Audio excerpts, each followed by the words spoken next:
nova tema, porezni kriminal briselskog ofisa. Oni nemaju pojma da cijeli Balkan i Azija peru novac, oni ništa o tom ne znaju.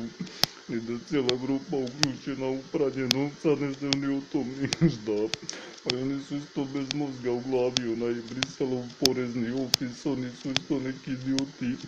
A oni možda rade za kinesku i njemačku mafiju i evropsku, kladim se da svi djelatnici evropskih poreznih Brisel ureda imaju BMW, Audi i Mercedes.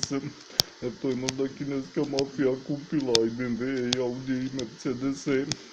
Osim toga što su im Rusi možda dali kartice za besplatnu potrošnju nafte i goriva za vozila, pa su ih Japanci počastili hrpom tehnologije iz Japana, pa ih Južna Koreja časti mobitelima.